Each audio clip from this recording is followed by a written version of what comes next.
Hello, everyone. Today we are thrilled to welcome Dave Kauffman.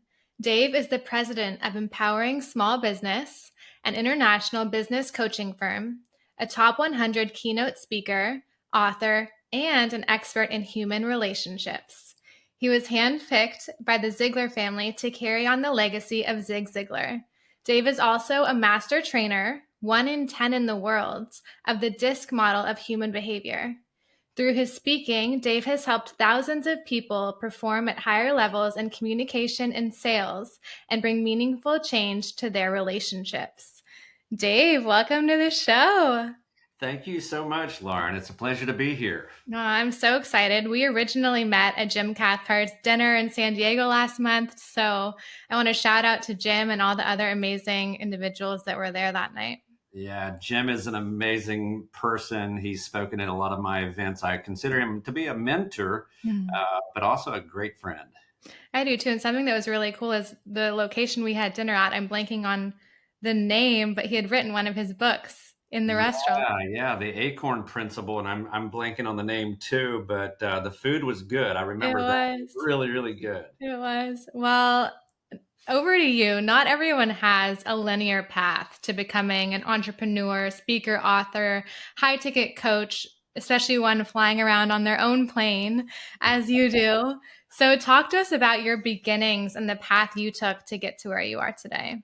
Oh my gosh. So, I am not supposed to be where I am right now, like, according to where I started. And the reason I say that is I was born Amish. I don't know if you know what Amish is, but a lot of people do, but horse and buggy and all of that. It was kind of a hybrid between Amish and Mennonite. And so, I remember at 13 years old, Lauren, I went to my dad and I said, Dad, I feel like I'm supposed to do something with my life that, doesn't involve, tractors and farming and woodworking and things that I'm normally supposed to be doing in that culture. And he says, are you going to be a preacher?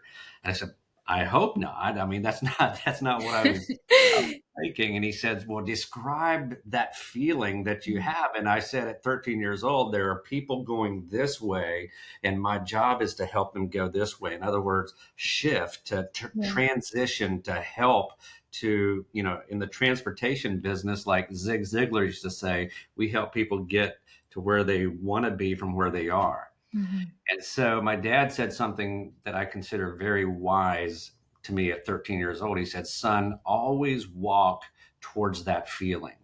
Mm-hmm. And so as I worked on the farm until I was 21, and we had a very large farm, I always felt that calling, that feeling that I'm supposed to be doing something.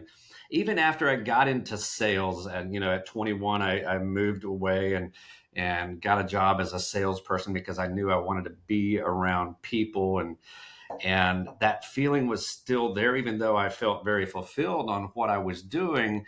And it seemed like as I went through and journeyed towards where I am today, that calling was always out there, and I kept walking towards it. And now that I'm coaching, now that I'm speaking, it's no longer out there. It's all around me. It's all around you. Yeah. Was there one moment that you remember where you're like, this is it? Like, this is the thing? Yeah. So there was I had a client. It was actually a friend of mine that I went to school with. He calls me up one day and he goes, I hear that you work with companies that have employees. And I said, yeah. And he says, well, I have 3 of them. I hate them and they hate me. And he said, can you help me? And we worked with her for about a year, and we saw tremendous growth. But a year later, he calls me and he says, Dave, guess where I'm at? And I said, I don't know, South Georgia, where you should be. And he goes, no, I'm in Colorado with my family on a vacation for the very first time. And his wife grabs the phone from him and she says, thank you for giving my husband back. And at that moment, I realized that my mission, my purpose, that even though I knew I was doing what I was supposed to, but this was like putting the cherry on top. Yeah. My mission became at that moment to help business owners find freedom in their company so they can spend time with their family and friends. And I don't know about you, but family and friends, that's the most important thing in the world. I see that you just came back from a really great vacation with what looked like a friend. Yeah. And, to spend time with the people that God puts in your life called family, Hmm. that's amazing It to be is. able to The spend time. number one predictor of happiness is satisfying social relationships. That's right. And so to be able to prioritize that and to give people the freedom to do that is so valuable. That's right. Very So true. walk us through your grew up in an Amish family on a farm. Where was the farm? It was in Georgia, Okay. a little town called Montezuma. And I Okay. usually tell people, if you know about Montezuma, you and I are related because it was such a small place. Everybody knew everybody. It was really a beautiful upbringing. It's just that, and nothing against farming. I absolutely love farmers. I mean, they keep the world fed, but I just knew that wasn't what I Yeah, was it called to wasn't do. what you were called to do. And I Right. also love the vision of it because it goes to show that like humble, small beginnings can lead to remarkable success. Right. Yeah. And farming is an analogy of life. I mean, Mhm. the book Seeds right behind Mhm. me, I wrote that book, is 31 entrepreneurial lessons I learned from the farm. And Mm. so just like a business, you have to Yeah. plant the seed, you have to nurture the seed, Yes. you have to cultivate the seed. And Yes. it's so much that I learned on the farm that is helping me today, even to Mhm. this day. Mhm. That's incredible. And when in the moment, you may not be able to see, like, this is all part of my path. And there's no one way to get there. And so you learn a little bit from each occupation or each part of your life that then eventually can all come together and form something incredible like you That's have right. today. So That's tell right. us a little bit more about like the stepping stones, some of the other parts of your life that maybe helped you with your learnings and lessons to where you are now Yeah, before the so coaching. I moved out of the farm, moved to Alabama. My brother had lived over there and he started a business and he needed some help. So I went Mm. over there and worked with them a little bit. And that's where my older brother Gary was the sales guy. And we had a manufacturing business and sold our products at a retail lot right there. And for some reason, he wasn't available when a customer drove up. And I told my other brother, Jason, I said, I'm going to go sell to that guy. And I went out there, and in 10 minutes, I had the sale, and it was born. It was Mm. like it came alive, and I was like, I love sales. And so I started studying everything I could about sales, and really got into it. And I went from here to here to different jobs with as a salesperson. Then I moved to Arkansas and sold for Kawasaki. So I sold the first day. I sold a motorcycle without ever having ridden a motorcycle. And I always say this: you don't have to know the product; it helps, Mm. but you have to know people. Mm. And then I went to work for Hank's Fine Furniture as one of their salespeople, and I didn't know furniture from a manhole cover. Mm. I knew people, and I had figured out in the short time that I was in sales, there's two kinds of people: people that you can play with and people that you can't play with in sales. And so when they walked through the door and I said, "Hey, I'm Dave. What can I help you with?" Every one of them say, "We're just Looking. looking." That's all they say. People that you can't play with will break eye contact and maybe move to the side, and it's kind of awkward to say, "Well, what are you looking for?" as they're walking away. And so I Right. said, "You can't play with them." The people that maintained eye contact and kept walking towards you expectantly, I would say, "Great, what are you looking for?" And they'd say, "A couch," and I'd go, "Sell them." And so I had figured that out, and not knowing that that was half of the disc that I now teach. That's half of it: outgoing versus reserve. People you can play with, people you can't. Yeah. So I found that really interesting that I figured half of it out. And I actually sold $60,000 worth of furniture to one customer in less than an hour just by understanding half of that model. Mm. That's where I learned about Mhm. Zig Ziglar Mm. at Hank's Fine Furniture. They put me in front of a computer course, and I heard this guy with a Southern accent. "You can have everything in life." You know how he talked. And I was like, this guy is like, he's brilliant. And I Yeah. started following him, and never, ever in my life did I imagine that one day I would be handpicked by their family to carry on his legacy. And it just blows my mind how that all happened. So that was in Arkansas, and I was probably at 28 years old at this point. Okay. And then so that happened. I set records in the furniture business in that store, and then my dad calls me and said, "Son, I started a business. I need a salesperson." Mm. And so it was farm related. So it was really interesting. My dad was a entrepreneur, even though he was a farmer, and we had peaches, strawberries, and we grew everything. And one year he had a surplus of fruit that he couldn't sell. And he said, let's make jams and jellies and sell it. And so we had a farm market there, and it flew off the shelf. And my dad goes, hey, there's a market for this. Hmm. Now that company is doing millions. Wow. And I got him started. I got him into Whole Foods. I got him into all of the local, in Georgia and all of this. Yeah.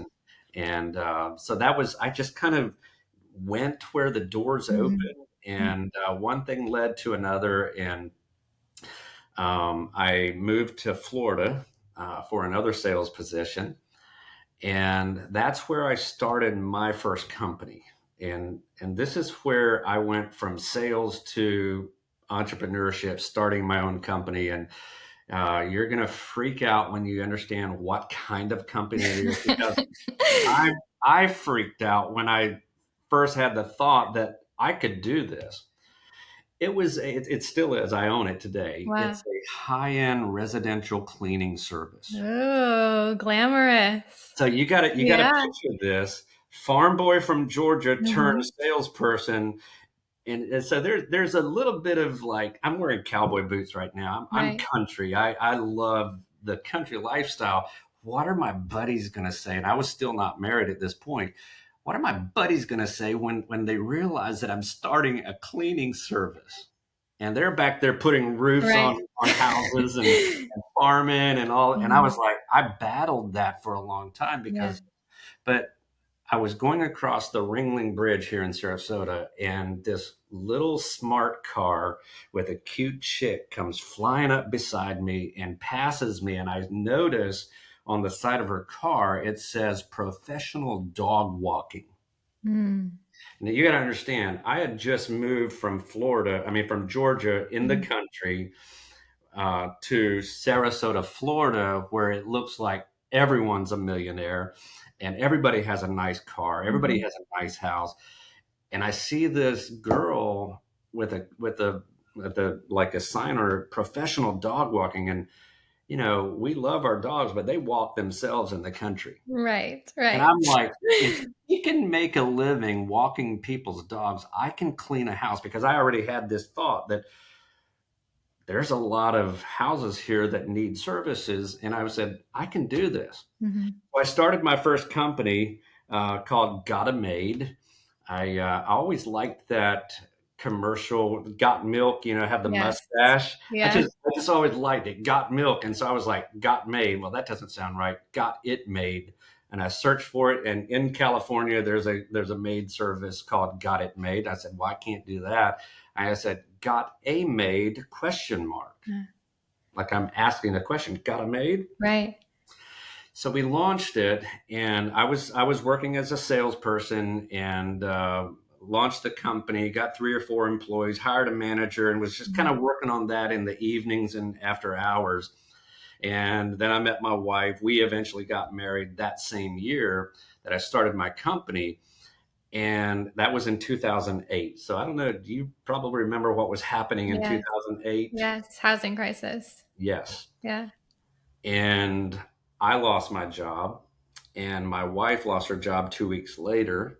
And here we were with just this little company that wasn't able to support our lifestyle. We love sushi, we love Yeah. fine dining. And I immediately got another job offer. I shook hands. It was more money than what I was making. I was thrilled. And as I backed out of the driveway, God said, don't take this job. Mm. And I'm like, oh, well, that's just the emotions of whatever happened. And so that was on a Friday. I was supposed to start Monday. Yeah. And all day Saturday, God said, don't take this job. Sunday, don't take this job. And I'm like, I got to let this guy know. And finally, I called him Sunday evening and said, I'm not taking the job. And I remember sitting on the couch in our house with my wife, holding a got a made card, business card, and I said, "Honey, this is it. This is Yeah. all we have. Are you willing to jump off the deep end with Mhm. me and let's go?" Let's go. And she goes, "That's all we have. That's all we can do. Let's go." And so her and I built an empire together. And Wow. within 3 or 4 months, we were making more money than both of our jobs combined. And we went on to set records in our area, in the industry. We became Sarasota's #1 cleaning service for 10 years in a row. Not even trying to win. Mm. You understand, I have passion. My wife Yeah. has passion. And whatever I do it with Mhm. 100%. And we built an empire. Wow. And, we had people in the local Sarasota area coming to us. I remember one guy said, "You've been in business for 2 years and have 35 employees. I've been in business 35 years and have 2 employees." He says, "Can you come help me do whatever you did?" Mhm. And I said, "No, that's not what I do."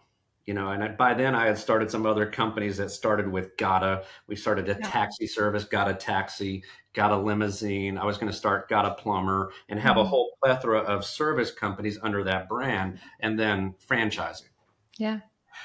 And so people kept asking me, "Will you come into my company and do this?" And I said, "No, I hired a coach. You need to hire a coach."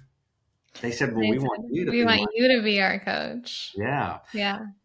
Lauren, I think I turned away close to 15 customers before I was like, wait a minute, there's a need here. And obviously, I know how to grow a business. I know Yeah. how to, manage and lead employees. And finally, I said to a landscaper, I said, "You know what? I'll coach you, but I don't even know what to charge you because I didn't feel right charging what I was paying my coach." Right. So I said, "You landscape my place to the best of your ability, and I will coach you to the best of my ability Mm. for 6 months." A barter. It was a barter. And so I started my company, That's and it was incredible. called Empowering Small Business. Mhm. And so one thing leads to another. Never, ever, like the listeners Yeah. here, I want you to understand that nothing just happens. It's all part of a bigger plan. Mhm. If you just continually walk through the doors that are open. Yeah. And so, as I was building my cleaning company, I partnered with a carpet cleaner company in this area, and we actually officed together. And he noticed that after about 2.5 years, that I had some issues. In other words, in a farmer's term, my silage was taller than my silo. In other words, I had more people and customers and problems than I had structure to hold it. Mhm. And he goes, "You need to come out to Texas with me to a conference." And I said, "What kind of conference is it?" He said, "It's a carpet cleaning conference, but the founder, Howard Partridge, I think you can find some answers." So I went, Mhm. and Howard eventually became my coach. That was the coach that I hired. And he introduced me to none other but Tom Ziglar, Zig's son.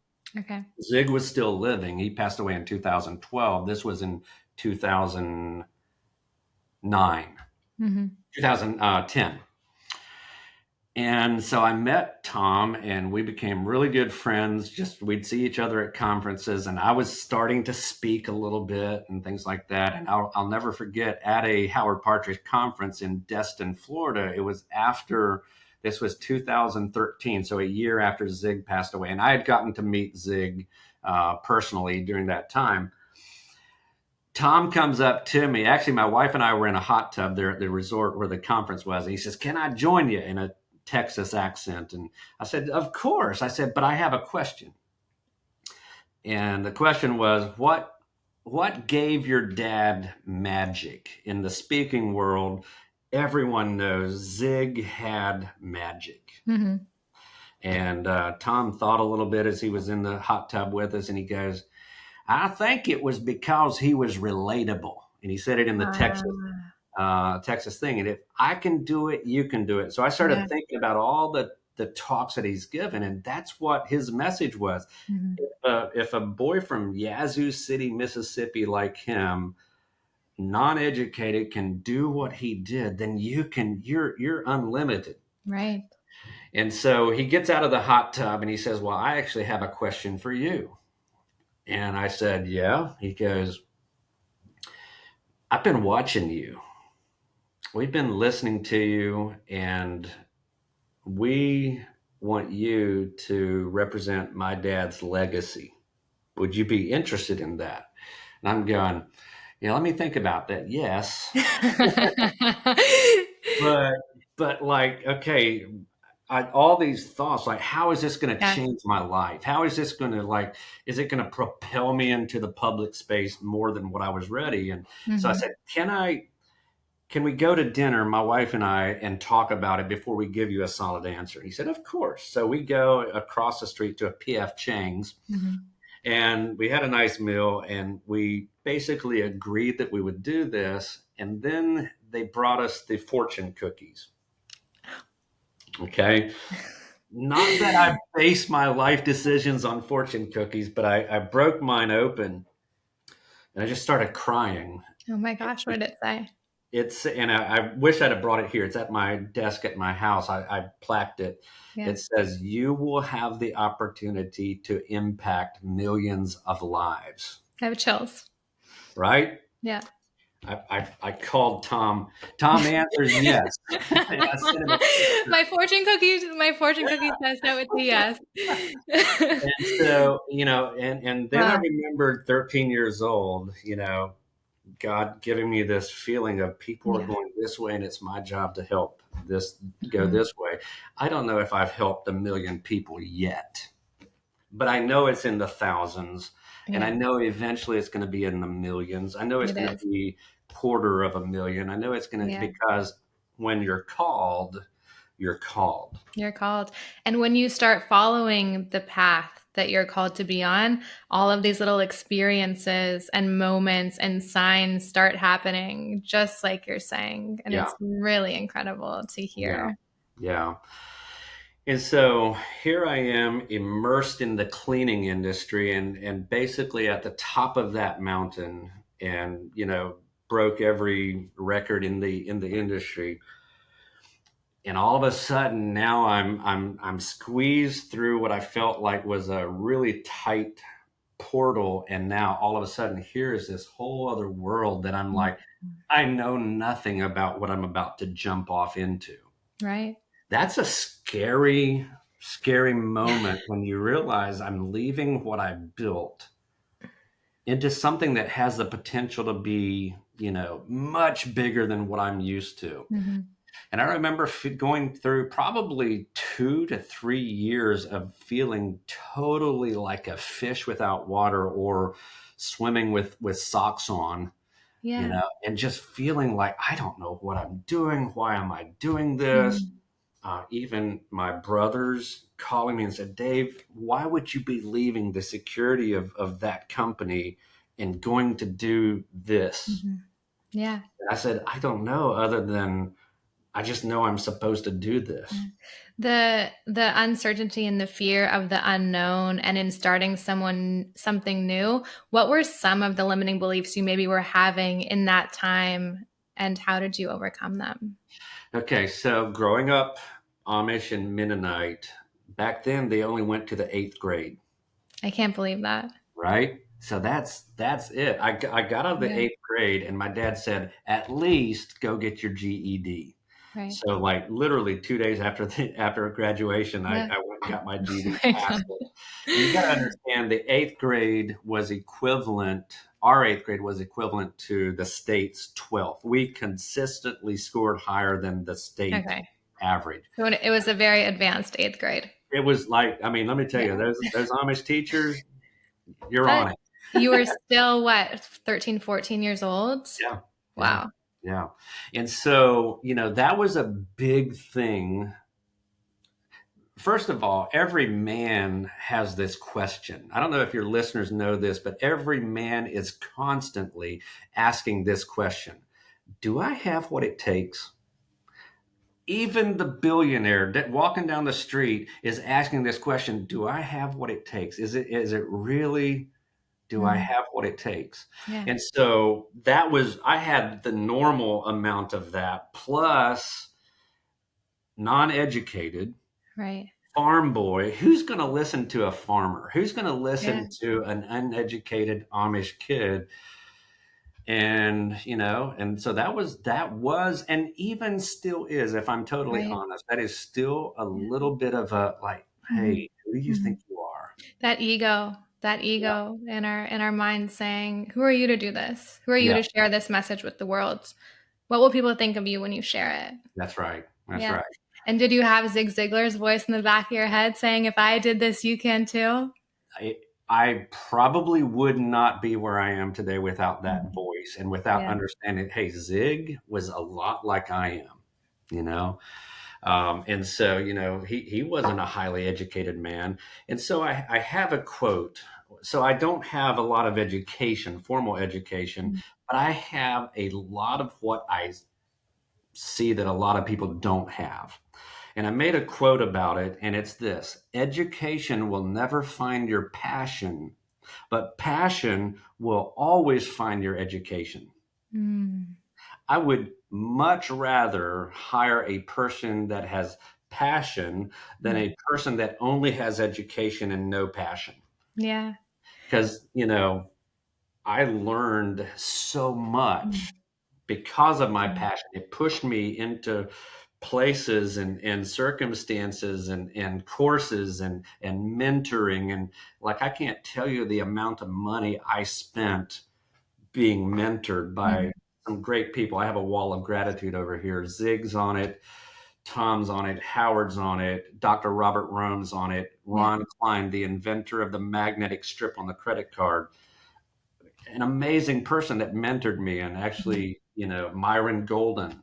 Yeah. I It's have, all about you pursuing these life experiences over you sitting in a classroom that that's have right. provided so much value to others. And I know you are a high ticket coach with packages starting higher than most have probably ever thought about paying for coaching, but I know that you invest more in your own personal coaching. So if you were to sum it up in like one takeaway, like why do you think people should invest in having a coach?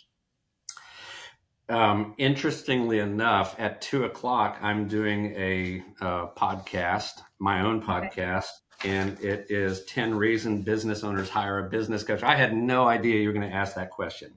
Okay. The fact is, I would not be where I am today if it wasn't for Yeah. me reaching out and asking for help. Mhm. We are not meant to be, there's nothing like a self made person. We all have help. So, number one, a coach is a shortcut. Mhm. I mean, when people pay my fee to have me coach them, they're buying not me, they're buying the shortcut. I help people get where they want to go faster than they would if they wouldn't hire me. I help people make more money faster than they would than if they wouldn't hire me. I am Yeah. nothing but a shortcut. Mhm. Okay.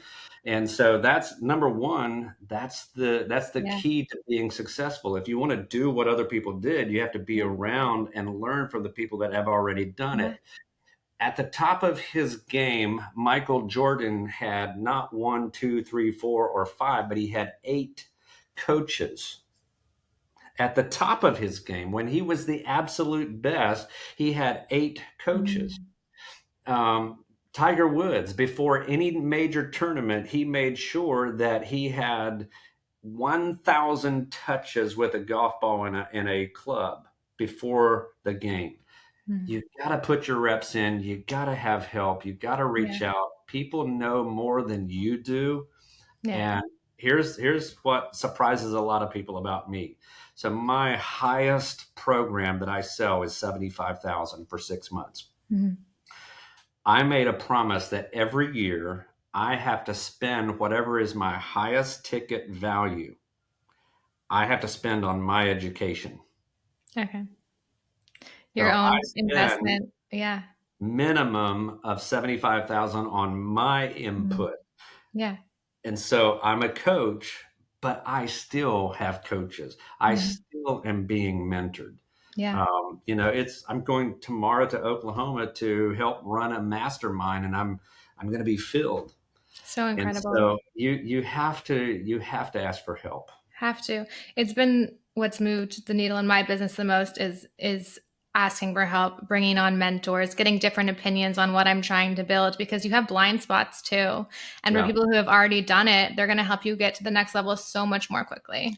that's it. A shortcut. It's a shortcut. I love that Yeah, term shortcut. yeah. So I went on your site and I took the DISC assessment.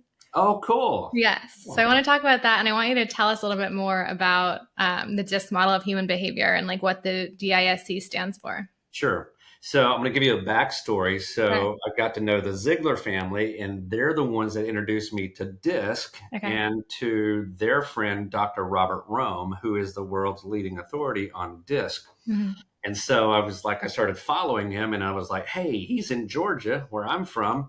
And so I went and started studying underneath him and got certified under level 1 because my coach said, you need to learn DISC so you can lead your team better. Well, so I started seeing the value of this, and I started loving the idea of like assessing people, seeing how quickly I can say, oh, that's a S. I need to tailor my communication to that person. And so I got level 1, and when I do something, I do it all the way. I went to level 2, level 3. I went to Gen 2, which is the most advanced training in the world. And I became one of 10 master trainers under Dr. Rome in the world. Wow. And so, Congratulations. and so that was all Yeah. through the Howard Partridge, Zig Ziglar, Dr. Rome, and it's who shaped me. Yeah. Okay. So DISC, for the listeners that don't understand what DISC is, it's the original study of personality. So all of your other more modern assessments have gotten their juice from the study of DISC. So I'm also a very much of a purist or a originalist, and I want to go Mhm. to the well, not to the latest and greatest. I want to go to the deepest. Yeah. And so I started studying DISC. And so DIS, there are 4 types of personalities. And every human being has a unique blend of those 4 types. So an individual is not just a D or an I or an S or a C. Mhm. You're a unique blend. And so the D stands for dominant. So dominant, decisive, dogmatic, determined, doer. A classic example would be Donald Trump. He's a high D. He's very powerful, can be dangerous if he's out of control, but if he's under control, he can be very influential and powerful. Mhm. We all have that capability of being out of control. And then you have the I type. You have the inspiring, inducing, impressionable, interested in people, illogical. These are the Dolly Partons of the world. It's all about fun, theme parks, people, glitter. It's about excitement and people. And then you have the S type, which is my favorite, and which happens to be the lowest, second to the lowest of mine. I have very little S. That's why I Mhm. like the S's. They're the nicest people in the world. They're supportive, steady, stable, sweet, Yeah. shy. Mother Teresa. I'm guessing you have. I didn't see your profile. I'm going to go look at it, but I'm guessing you're a high SC. You're right. Yeah. Yeah. How did I know I don't know. that? And so S's make weird sounds. They make sounds like this. Oh, hmm. They empathize, and they're so understanding. They're so nice. They care deeply. So Mother Teresa's of the world. These are the supporters. Mhm. They're the nicest people in the world. And if I could inject myself with more personality, I would give me a double dose of S. They're really nice. Yeah. And there's more S's in the world than any other personality type, meaning they're predominant one. There's more S's that are predominantly S's. Okay. And then the last one is a C type, a very cautious, calculating, competent, critical thinking, Mm. careful, cognitive. These are your doctors, your lawyers, your architects, your engineers, accountants. My wife is a high C. 90% of the time you marry your opposite. So if Okay. you're a C, you're going to marry an I type 90% of the time. If you're a D Interesting. type, you're going to marry an S. Okay. So yeah. I tend to go for the D types and Yeah. win for sure. Yeah, because that's the totally opposite. And it's, Mm. we've heard this, opposites attract, right? Mm. You've heard that. Um, you probably haven't heard this though, opposites attack. Mm. So what is your greatest attraction has the possibility with a very high probability of it being what causes conflict. Mm. And so what happens is, like for me, it's I'm a DI, that's my two top ones, and my wife is a CD. Okay. Okay. So it's my secondary, the I, and her primary that were attracted to each other. But that's also the pain point because her organization, her having it all together, her planning Mhm. messes with my spontaneity and with my adventuresome spirit. Yeah. Yeah. That's where we struggle. But when I Mm. first saw my wife, I was like, the first thought that I had about my wife was, I bet you her sock drawer and clothes drawers are perfectly organized, and they are. Mine's a mess. Okay. When she first saw me, I asked her what was her first impression, and she saw movement, life, energy, Mm. dominance, making Mm. decisions quickly, and just doing it. Mhm. And that was so attractive to Yeah. both of us. Yeah. But when we as humans left alone, we don't get better, we get worse. Okay. And we're born with selfishness, we're born with pleasing ourselves. And so I started thinking, I wish my wife was like me because I'm cool, I'm fun, I'm exciting. Who wouldn't want to be me? She started looking at me as saying, why doesn't my husband think? Why doesn't he plan? Why is he so like careless? Mm. And that started irritating us, and it started really like causing friction. Yeah. And that when we started having that friction was right at the time that I was learning about DISC. Okay. I was gonna say, could you use this model to better understand it and work through? So what you don't know, and I'm about to tell you, is 3 years into our marriage, I wanted out. Mm. I was done because it wasn't fun. I didn't Yeah. sign up for a boring wedding or a You boring were marriage. maybe feeling like restrained. Yeah, Yeah. and it was like I didn't understand that my wife was a conveyor belt. In other words, the purpose of a conveyor belt is to put something on the beginning so that it comes off at the end. Mhm. This is how I use a conveyor belt. I put it on at the end and say, cool. And so I would like, even after we're married, 3 years into our marriage, that's when things started falling apart for us. And I would like ask her out Friday night for a married date, and she'd say no. And it was like, why wouldn't you want to? And then I started realizing because of DISC that if I ask her on Monday for Friday night, she's going Yeah. to say yes Yeah. because she can plan on it. Okay. And she can Yeah. put things in place. So I had to change my approach to Wow. communication, and so did she. Yeah. I mean, she had to start being more spontaneous and Mhm. suggesting things that I knew she wasn't comfortable with. And instead of me and saying, yeah, yeah, yeah, where do you want to go? What do you want to do? I would say, no, we can just stay at home. Right. And then she would say, no, we need to go do this. So I literally had to start not being selfish. And so Mm. I do a lot of seminars. We do a lot of marriage seminars with DISC as well, because Mhm. I think it's one of the most powerful tools for relationships. Yeah. I'll ask the question, how many of you think marriage is hard? And everybody, especially the men, raise their hand. And I'll tell them, it's not. It's so easy. Marriage is simple. It's Mhm. so easy. But what's hard is to not be selfish. And I can tell you, if you have a company that people are not getting along together well, Mhm. it's not because they're not getting along well. It's because they're selfish. It's Mhm. because this person is not willing to look at this person and say, wow, you're different than me. I can learn a Mhm. lot from you. I'm going to adjust my way of communicating to the way that you feel Yeah. valued and heard. Because it's like this: if you're in China in the middle of 1,000 people, and all you hear is the Chinese language all around you, and you don't understand Chinese, then all of a sudden somebody says, hey, Lauren, what are you going to do? You're going to Respond. Yeah. stop, pivot, and Yeah. say, who knows me? Mhm.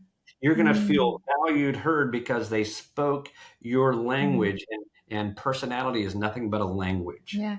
This reminds me a lot of the book, The Five Love Languages. And instead of loving someone how you like to be loved, paying attention to how they like to be loved or communicated with. That's right. That's right. And there's a lot of correlation between DISC and the five love languages. Mhm. It's not 100%, but there's Yeah. a lot. And so, companies with employees, Mhm.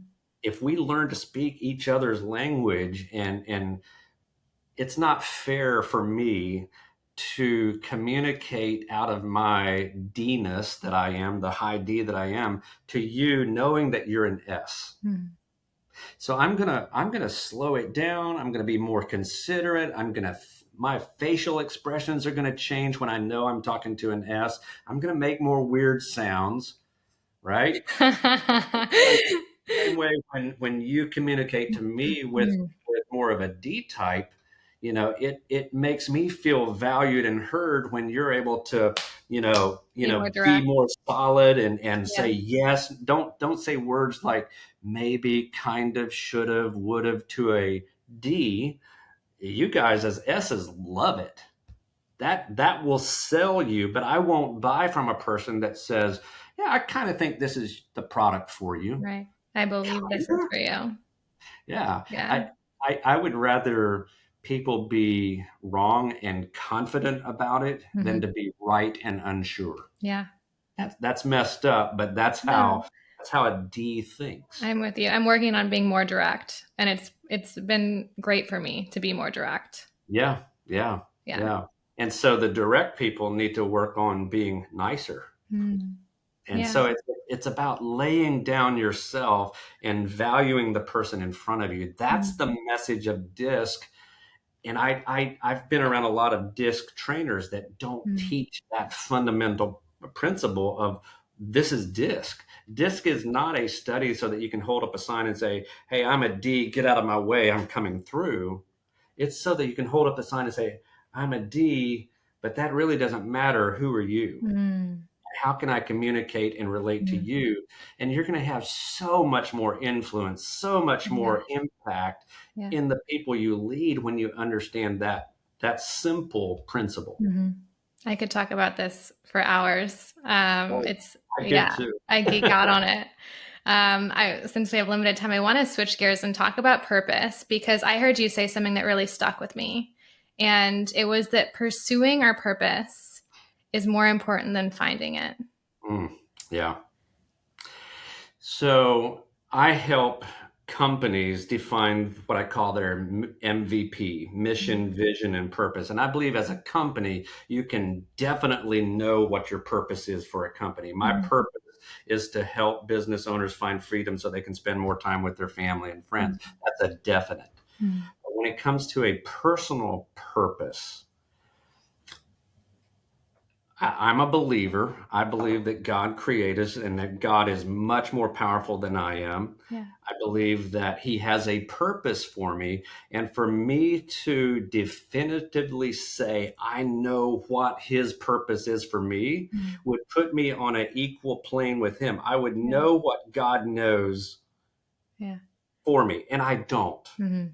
I don't know what tomorrow is going to hold. I Right. have an idea. I think I'm going to get on an airplane and fly to Oklahoma, but it could change. Mhm. And so I don't like I'm telling you how I came up with that quote. Yeah.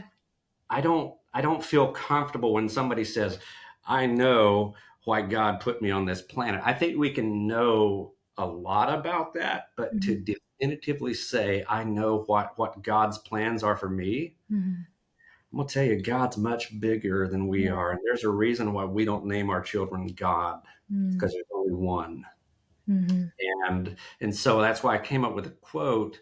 I think the pursuing of your purpose puts you in a posture of, I know my place. I know it's not him, but I'm striving for the reason he put me here, and I'm always looking. Yeah. If we stop looking, we start dying. Mhm. And so the person you become pursuing your purpose is more important than finding it. So when a person stops pursuing Yeah. or says they know what it is, then what?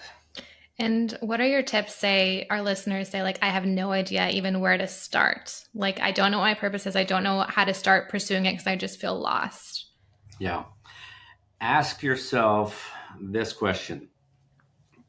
And it doesn't even answer the question, but it puts you on that path. Mhm. If I knew what it was, what would it be? Okay. So that's the beginning of it. If I knew what my purpose was, what would it be? And it's going to be something that you enjoy or that lights you up or that Mhm. you would do for free, Yeah. that it could be singing. I love singing. Mhm. I don't think that's my purpose, but it could be around singing. It could be what singing does for people. It could, singing Yeah. is supposed to lift up people, Mhm. supposed to change direction.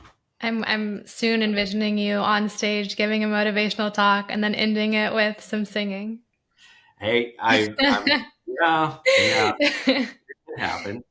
And so I would say, look at what you're really good at. Look at Mhm. what lights your fire.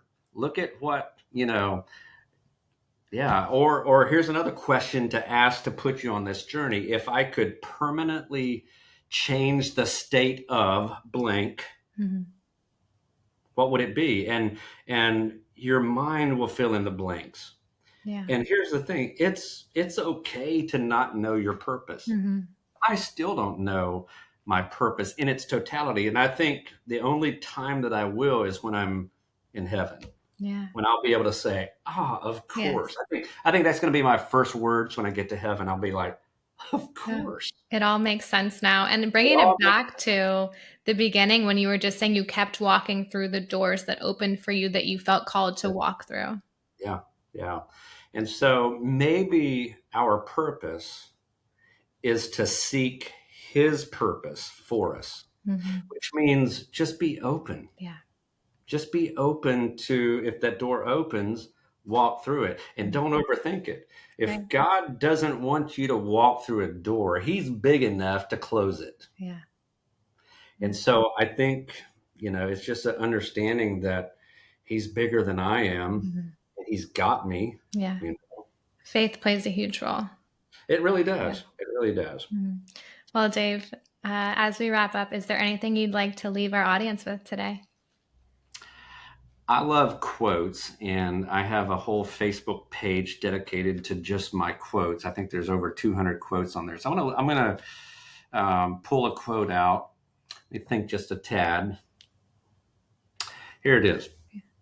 Suppose all it takes for you to create something extraordinary is to believe that you were extraordinarily created for that very purpose. Mm. And the reason I came up with that quote is, I believe God created us. Mhm. And he says in his word that he created us in his image, which means he downloaded part of him into each one of us. Yeah. And so God is a creator. And so he created you to create. So Mm. we're many creators. I mean, this mouse was once somebody's imagination and they created it. This Yeah. pen was once somebody's Mhm. imagination and they created it. So everything that we see, everything that's around us, the bookshelf behind you, is a creation of somebody. And so my question to your audience is, if you're a creator, which you are, what are you creating? What will your legacy be? And you will have a legacy whether you're intentional or not. So you better be intentional. You better make sure that you know what that legacy is, because that is the biggest gift that you can give to the people behind you, is a legacy that says, I know who I am, I know whose I am, and that's what it's all about. Yeah, incredible. There's only one of you. And Right? so whatever you leave behind is going to be different than everyone else. So zone in on, I think, what makes you unique and what you feel called to do. That's right. That's Thank right. you, Dave. And where can our listeners find you? You can go any social media platform, just search out Dave Kauffman, and also on my website, davekaufmanspeaks.com. We have a free personality assessment there. You can also get one that's paid that spits out I think it's a 23-page report about you, which is super awesome. And I would love to connect with you. There's a free strategy call option. If you want to have one-on-one time with me, I'll give you 30 minutes of one-on-one time. It's all automatic. Just set it up on the computer and I'll be there. Perfect. Well, thank you so much for coming on today. Absolutely. Thanks for having me. I enjoyed it. My pleasure.